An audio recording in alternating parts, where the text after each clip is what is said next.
Welcome to Monday Motivation. Now, this podcast is not going to be long enough to even get you to work, but it will give you a lot to work on, because the most important thing you can work on in life is yourself.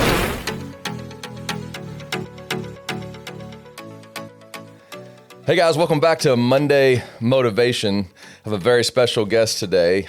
He's an entrepreneur, he's an inventor, he's an adventure lover, and I can't wait to introduce to you my friend Karl. I was trying to remember when we met, and I was speaking at a men's event, and of course trying to connect to men. I was bragging about my climb of Half Dome, the iconic mountain of Yosemite. And I even showed a picture, I think we have it today, I showed this picture of my boys and I, we were on top of the mountain. So all the men in the room were impressed, and Karl came up, introduced himself, and your next question was, which way did you go up? Well, I knew which way you went up. Yeah, so I went up. Yeah, so I went up, I think it's like the northeast face, and you went up the northwest face. So you went up. I went up, which I thought was impressive, like 400 feet of 45-degree angle of granite, and it was scary. And then Karl's like, hey, man. Scary. I went up, and I think, is that like 5,000 feet of just sheer? No, so Half Dome's, the actual sheer face is 2,500 feet. Okay, 2,500. But it's the top of it is at 10,000, I think it's like 10,500 feet elevation. Wow. So the valley floor, Yosemite Valley floor at that point is like 45. So you still have to hike up a trail, which you did. Right. It's like several hours, yeah. Yeah, it's six. But then, so you had to do the same thing. Yeah, so we hiked up to the base. We went all the way to the top and down around it and camped at the sheer face. Wow. And got there, and then we got up at like 3:30 in the morning with headlamps, and we took off. Okay, so let's talk about this. So, see, I told you guys, when you think that your life's hard or your accomplishments are awesome, then you meet somebody else. And so, but let's talk about this, because you literally takes you a day just to get to where you want to start. So you're camping at the bottom of the face, if you will.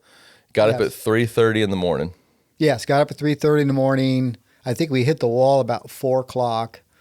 We actually got there the day before, and we camped, so we had some light. So what we did is we went up and we climbed about 400 feet that night, and then we fixed some ropes. So that's where you anchor the ropes and you drop them down. So, so the next morning at 4 o'clock, we had like 400 feet of rope already be climbed. We zipped up the lines real quick, because you can ascend up the lines. Okay. It's super fast. So we got up 400 feet within like 30 minutes. And then started pulling the ropes, and then we just, two of us, we just went for it, and it was just go, go, go.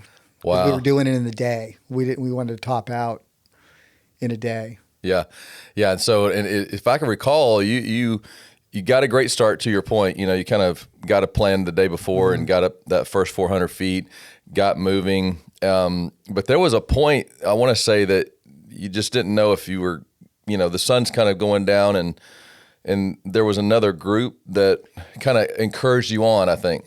Well, sort of. Yeah. So when we took off, we were up, and then there was two other parties of two that were behind us, and they were really fast climbers too. So we were all sort of just three parties, 6 people were going up this route. And they, were following behind us, and we got, I guess, about 3/4 of the way up, and it started getting dark. So one of the gentlemen came up to our belay where we were, and this party was from Italy, and then the party below us was from Portugal. And they said, hey, let's join forces, to get to the top. And he says, yeah, absolutely. So basically we would take their rope, connect on the back of our harness, and drag their rope up. And then when we get there, we'd anchor it, and then they would climb up the rope. And then the Italians would drag up the Portuguese ropes, guys from Portugal, and they dragged their ropes up, and they would climb it. And we all ended up topping out on Half Dome I think it was about 9 o'clock at night. So we all had headlamps, and it was dark. Wow. Started at 3:30 in the morning. Yes. Got up at 3:30. Started at 4. Started at 4. And got to the top, and headlamps are back on. Headlamps are back Unbelievable. on. Well, we couldn't, and then when we got down, because at that time of the year, the ladders, so what you did is you climb the ladders in the back of Half Dome. Yes. So it's like basically it's like a half a ball cut in half. So it looks like, so it's a dome, but the backside's all round. And that's where the ladders are. So you can climb up the ladders. It's still pretty steep. Yeah. But at a certain time of the year, they take those ladders down. Okay. They lower them down. So at that time of the year, the ladders were down. So we couldn't see them. So we ran around for 2 hours, 6 of us, trying to figure out where the ladders were. Because, it's a big piece of granite. Oh, I mean, yeah. that thing's thousands of feet wide. And you're running around this top of this giant dome trying to find the ladders in the middle of the night. We finally found them, and I think we got back to the base about 11:30 at night. Exhausted. Oh, yeah. Yeah. It's all full day. day. It was just Full day. It was just go, go, go, go, go. There's no stopping. I love this story, though, how Italy meets Portugal meets America, and it's like an international effort coming up this. It was. And one of the things we talked about in this podcast is making sure you're climbing with the right people. How important is it who you have on that rock climbing? He's a good friend of mine. I've known him for a long time. I actually was climbing partners with his wife before they even hooked up. So I met him through his wife. Yeah. And then we just became good friends. And he's a strong climber. He's very competent. And a lot of skill. Me too. I've been doing it for, I think it's 48 years now. Yeah. A long time. If I was going to rock climb, it would be with you. And we're perfectly safe. We're both super strong, and the climb was well at our ability. Yeah. And it was very smooth. Yeah. But it's just a long route, and it was the first time either of us climbed that route, so we didn't know. So we're trying to navigate it. Sure. While we're climbing it, and sometimes you can get off route. Oops, it's the wrong way. We've got to go back down, go this way. We navigated pretty good, but once you do a climb, the next time you do it, it goes twice as fast. Oh yeah. But the first time, and it's 2,500 feet, so it's a long ways. Yeah, that's no joke for sure. And we'll come back to hey, might want to talk to somebody who had done it before on getting a guide. But something else that's super fascinating about you is you're an inventor, and tell us about how that ties into rock climbing. And you were just telling me a second ago about your first patent, I think, was way back in 1979. Yeah, it was a rock climbing device. I designed this device. I abandoned the patent, so I designed it, and it wasn't that good. It was cool looking, but it really wasn't functional. Yeah. And I came up with this other idea in my dad's garage, and so I abandoned that one and immediately worked on this new one. And by the time I was done with that patent, it was early 80s, 82, I think it was, when I got that first patent issued. And then me and my friend started a climbing business to do climbing anchors, climbing gear. Yeah. And so this device, explain it to me. It actually. So this first one was for cracks, so it would Okay. go inside cracks. It was like a wedge in a wheel, and you'd pull a trigger and had springs, and it would lock in there. Wow, yeah. And I believe it or not, we called the company GoPro. I know. Way Nice. before GoPro was Hey, man. GoPro. Yeah, Yeah. great minds think alike. Yeah, I guess. So that's what the whole idea is like, oh, we're going pro because we're going to be professional climbers because we're going to make climbing gear. And Yeah. we were young and excited and everything. It didn't really go anywhere. It lasted for about 2 years, and it market, climbing market was kind of small back then. So Sure. it was kind of a hobby business. And Yeah. so that kind of stopped. And then I invented this other product. I call it removable bolts. Basically, it was this device that goes into, you drill a hole in a rock and it's spring loaded, and you stick this thing in this hole and it locks in. Yeah. And when you're done, you pull the trigger, it comes right back out. And you can move it from hole to hole to hole. Yeah. And I invented this thing back in the early 80s, but I just never did anything with it. Just kind of, went off and I did a lot of construction and worked my own companies and stuff like that. And then about 97, I had a partner. We decided to launch this thing. And so we made it for rock climbing. And it took off in climbing a little bit. And it created a lot of buzz because some new thing in rock climbing. Yeah. There was a lot of pros and a lot of cons, and there was always the lovers and the haters out there, and which is typical, which is kind of weird. But yeah, some people just love to hate no matter what it is, I guess. And but I got a call from this gentleman, Steve Hess, and this nice guy. He was from the Seco, it's a giant concrete company. I mean, massive concrete company. I mean, bridges to nowhere type of stuff, football stadiums and stuff. And he had a climber on his job tell him about this climbing product. You drill a hole and you stick this thing in and you don't even take it out. So he calls me up and he says, "Oh, I checked your website out and I checked this thing out." And he goes, "Can you make this for concrete and 5,000 pounds?" And I go, "Yeah, can I make it? Does it have to be bigger?" He goes, "Oh, that's no problem." I says, "It have to be like 3/4 of an inch." He goes, "Oh, yeah, we drill holes like that, thousands of those holes every day." I said, "Yeah." So we designed it, kind of looked into what he was doing. We designed his product to go in a drilled hole in concrete. Wow. Right? Yeah. For fall protection. So, guys on construction jobs, when they fall off the building, right, they have to have the harnesses and all that stuff. But they have to anchor to the building. Yeah. You could have harnesses and all the langes and all that, but if you can't connect to the building, it's all irrelevant. And so I discovered this fall protection market. And the product just took off. I mean, we got like an order for 500, and then like 2 weeks later, we got another order for 500, and then like 2 weeks later, we got another order for 500. And this is for one company. Yeah. And we were just like, wow, this is incredible. Yeah. So I went to this trade show, and it was an industrial safety show. And I walked around this trade show, and I'm looking at all this industrial safety equipment. I'm like, wow, this is all rock climbing equipment. Everything these guys use was invented by rock climbers. You have sewing harnesses and shock absorbing lanyards and all these anchor connectors and all these things, carabiners, snap hooks, and all this stuff was all originally designed by rock climbers. Yeah. And I'm like, but these guys are like 20 years behind the times. I mean, they're so archaic. This stuff is terrible. And the dollar signs started to go off, and my cha-ching, cha-ching, cha-ching, and my brain started going, because I've always been very inventive. So that's how we got launched into this market. Yeah. And there was so much room for innovation.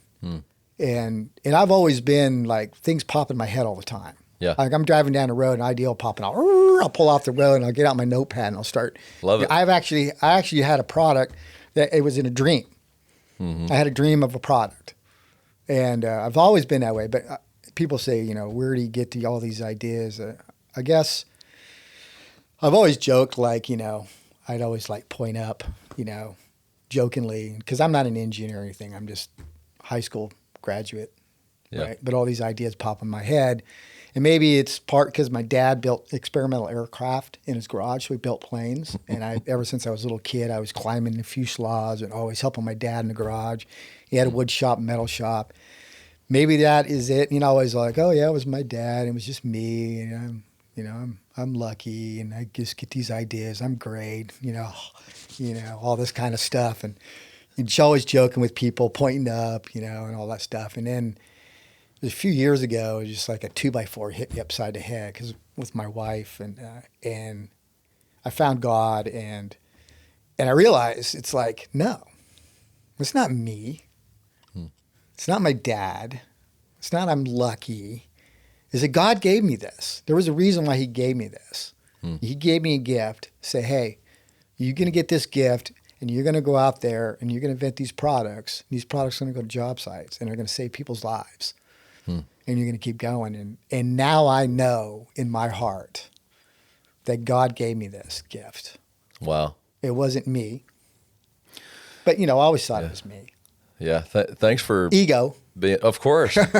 Of course. If it was bad, someone else's fault. If it was good, look at me. Oh, yeah, yeah. But and that thanks was for being always so my life, Yeah. So vulnerable about that. And, I want to kind of dig into that some more in a second, but I love the fact that, we've talked about this in the podcast. You get a dream and you have to go for it. And just to kind of unpack what you just said, the first thing you invented, you look back and go, oh, that was horrible. But you took a step, I took a step. Yeah. And then all of a sudden, that was 79, I think you said, but it wasn't until 97 that you hit that industrial, show and put two and two together. And wait a minute, the safety, industrial safety, those kind of things, fall prevention. If you hadn't have stepped out with those other things, all of a sudden, all those doors open because you were just on this climb and on this journey. And like you said, not only did God give you the idea, not only did God give you a very inventive dad, sounds like, too, and not only did he put you in the right spaces, but these opportunities lined up for you, a guy who's a concrete guy. Yeah. You know what I mean? All those things, these opportunities come up, and all of a sudden you realize, wait a minute, not only did God give me the idea, he's been walking me all the way. I always says, I always said, I was kind of lucky, I have this ability to invent all these, my brain's always running. And, I got lucky. This climber happened to be on the job, and this guy landed in my lap and all this stuff. And it was interesting how this all went down they had a board of directors meeting. I went in there with this device and I had lawyers and the owner of this company and all that stuff. And they were just like, they couldn't put this thing down. It was like, shut the meeting down. And it just, I always thought that this was, always me. It's like, and I got lucky, a few opportunities land, it was just, luck of the draw. Right. And with my ability and luck of the draw, I happened to be at the right place, right time, and look at how great I am, right, type of thing. And I look back at it and it's like that, all the years I climbed and learned how to use gear and placing, self-taught things, and then designing the products. And I think I had 5 climbing products, and I kept designing them. Never when it really made money, but I was always designing them. And then that kind of moved into my knowledge of construction, years of construction, and all this kind of links together. And I'm like, it's not coincidence. It is not. I mean, I look back and it's like, it's just, God was just laying this out for me. He's like a trail. It's like maybe laying flowers on a trail for your wife on Valentine's. I'm following this trail. And then finally I got to a point where I was like, whoa. And a lot was my wife. My wife is an amazing and very religious. And I've always been religious. Yeah. I've always believed in God. Yeah. I went to catechism and all that stuff. And I don't believe in monkeys, any of that stuff. And I've always believed in God, right? But God has always been like over in a corner. It's like, I know you exist. Yeah. Right? But I want you to stay over there. Right? And leave me to my life. I'm going to do all these great things because of me and me and me, right? Leave me to my debauchery and all the things I want to do in life, right? But I know you're there and I love you, but just leave me alone. Wow. It was sort of like, and I would pop into church every once in a while. I'd go on Christmas or Easter, but, it was pretty pathetic. I want to dig into that some more on our next episode, but Karl, just your journey is fascinating. It's very inspiring, and hopefully all the dreamers out there, you have a dream, you move to something. Well, that didn't work, this didn't work, but actually it is working. But also to those who, like you said, it's kind of religious. I know God's out there somewhere. It's like even when you don't believe in Him, He believes in you, and even when you say go stay in the corner, He's actually right there with you, opening up every door. He was. And there's a point in your life, and I want to talk about this next time, where you finally stand at a place, look back, and realize there were no accidents. Nothing was by chance. No. I was not lucky. God guided me and loved me before I ever gave Him the time of day. And so next time we're going to dig into that. And also I'm going to ask you the top 3 rock climbing adventures you've ever had. So, and then we'll kind of end with digging into this, which I believe is the greatest climb of all time. So next time, Karl Guthrie's back, and we'll see you next Monday on Monday Motivation. Thank you so much for joining us today on Monday Motivation. Be sure to like, subscribe, and share with a friend, and we'll see you next week.